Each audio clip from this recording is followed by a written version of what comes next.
சளிக்காக நம்ம ஒரு ரொட்டி செய்ய போகிறோம். அதுக்கு தூதுவளை ஒரு கைப்பிடி மொசு மொசுக்கை இலை.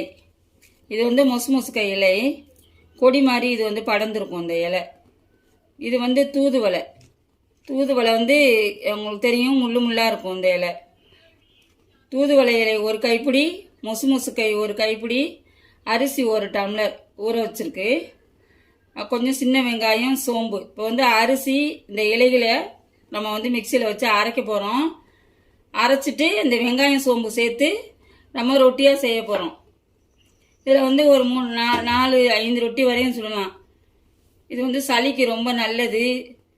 குடல் புண்ணு இருந்தாலும் அர்த்தம். இப்போ ரொம்ப ரொம்ப இருமல், சில பேர் விடாத இருமலுக்கும் இது தொடர்ச்சியாக 3 நாளைக்கு சாப்பிட்டீங்கன்னா 3 நாளே சரியாயிரும். இது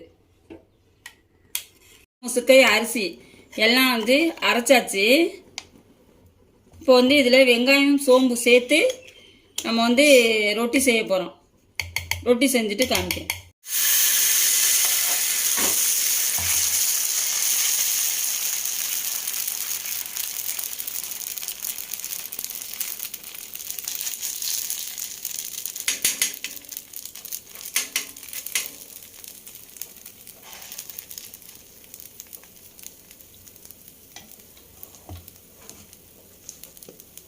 இந்த ரொட்டியில் நம்ம சின்ன வெங்காயம் சேர்க்கணும்.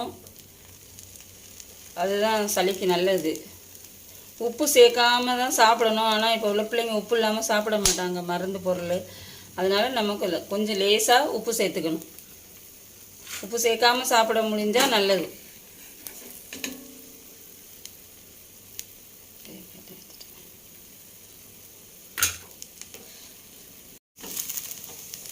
இப்போ ரொட்டி தந்துருச்சு. நல்லா சின்ன வெங்காயம் சோம்பு நல்லா வாசமாக இருக்குது. இது விடாத ரொம்ப நாள்பட்ட இருமல் கூட கேட்கும். கசப்பு தன்மை இருக்காது, நல்லா டேஸ்ட்டாக இருக்கும். செஞ்சு சாப்பிட்டு பாருங்கள். இந்த வீடியோ உங்களுக்கு ரொம்ப பிடிச்சிருக்குன்னு நினைக்கிறேன். ரொம்ப யூஸ்ஃபுல்லாகவும் இருக்கும். கண்டிப்பாக செஞ்சு பார்த்து ஃபீட்பேக் எப்படி இருக்குங்கிறத கமெண்ட்டில் சொல்லுங்கள்.